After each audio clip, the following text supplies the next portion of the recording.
حضرت سیدنا یزید بن میسرہ رحمت اللہ تعالی علیہ فرماتے ہیں، ہم سے پہلی امتوں میں ایک شخص تھا جس نے بہت زیادہ مال جمع کیا ہوا تھا۔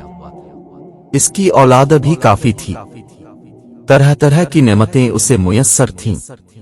کثیر مال ہونے کے باوجود وہ انتہائی کنجوس تھا، اللہ پاک کی راہ میں کچھ بھی خرچ نہ کرتا، ہر وقت اسی کوشش میں رہتا کہ کسی طرح میری دولت میں اضافہ ہو جائے۔ جب وہ بہت زیادہ مال جمع کر چکا تو اپنے اب سے کہنے لگا، اب تو میں خوب عیش و عشرت کی زندگی گزاروں گا۔ چنانچہ وہ اپنے اہل و عیال کے ساتھ خوب عیش و عشرت سے رہنے لگا۔ بہت سے خدوم ہر وقت ہاتھ باندھے اس کے حکم کے منتظر رہتے۔ الغرض وہ ان دنیاوی آسائشوں میں ایسا مگن ہوا کہ اپنی موت کو بالکل بھول گیا۔ ایک دن ملک الموت حضرت سیدنا عزرائیل علیہ السلام ایک فقیر کی صورت میں اس کے گھر آئے اور دروازہ کھٹکھٹایا۔ غلام فوراً دروازے کی طرف دوڑے اور جیسے ہی دروازہ کھولا تو سامنے ایک فقیر کو پایا۔ اس سے پوچھا، تو یہاں کس لیے آیا ہے؟ ملک الموت علیہ السلام نے جواب دیا، جاؤ اپنے مالک کو باہر بھیجو، مجھے اسی سے کام ہے۔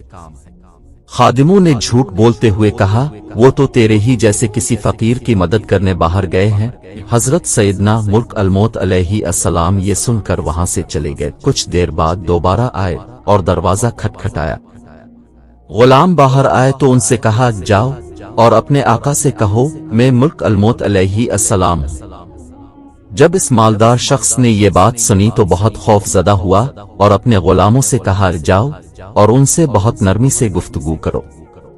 خدام باہر آئے اور حضرت سیدنا ملک الموت علیہ السلام سے کہنے لگے، اب ہمارے آقا کے بدلے کسی اور کی روح قبض کر لیں اور اسے چھوڑ دیں، اللہ پاک اب کو برکتیں عطا فرمائے۔ حضرت سیدنا ملک الموت علیہ السلام نے فرمایا، ایسا ہرگز نہیں ہو سکتا۔ پھر ملک الموت علیہ السلام اندر تشریف لے گئے اور اس مالدار شخص سے کہا، تجھے جو وصیت کرنی ہے کر لے، میں تیری روح قبض کیے بغیر یہاں سے نہیں جاؤں گا۔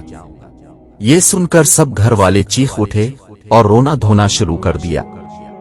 اس شخص نے اپنے گھر والوں اور غلاموں سے کہا، سونے چاندی سے بھرے ہوئے صندوق اور تابوت کھول دو اور میری تمام دولت میرے سامنے لے آؤ۔ فورائے حکم کی تعمیل ہوئی اور سارا خزانہ اس کے قدموں میں ڈھیر کر دیا گیا۔ وہ شخص سونے چاندی کے ڈھیر کے پاس آیا اور کہنے لگا، اے ذلیل و بدترین مال، تجھ پر لعنت ہو، تو نے ہی مجھے پروردگار عز و جل کے ذکر سے غافل رکھا، تو نے ہی مجھے آخرت کی تیاری سے روکے رکھا۔ یہ سن کر وہ مال اس سے کہنے لگا، تو مجھے ملامت نہ کر، کیا تو وہی نہیں کہ دنیداروں کی نظروں میں حقیر تھا؟ میں نے تیری عزت بڑھائی، میری ہی وجہ سے تیری رسائی بادشاہوں کے دربار تک ہوئی، ورنہ غریب و نیک لوگ تو وہاں تک پہنچ ہی نہیں سکتے۔ میری ہی وجہ سے تیرا نکاح شہزادیوں اور امیر زادیوں سے ہوا، ورنہ غریب لوگ ان سے کہاں شادی کر سکتے ہیں۔ اب یہ تو تیری بدبختی ہے کہ تو نے مجھے شیطانی کاموں میں خرچ کیا، اگر تو مجھے اللہ عز و جل کے کاموں میں خرچ کرتا تو یہ ذلت و رسوائی تیرا مقدر نہ بنتی۔ کیا میں نے تجھ سے کہا تھا کہ تو مجھے نیک کاموں میں خرچ نہ کر؟ آج کے دن میں نہیں بلکہ تو زیادہ ملامت اور لعنت کا مستحق ہے، اے ابن آدم۔ بے شک میں اور تاف دونوں ہی مٹی سے پیدا کیے گئے ہیں، بس بہت سے لوگ ایسے ہیں جو نیکی کی راہ پر گامزن ہیں اور بہت سے گناہوں میں مستغرق ہیں۔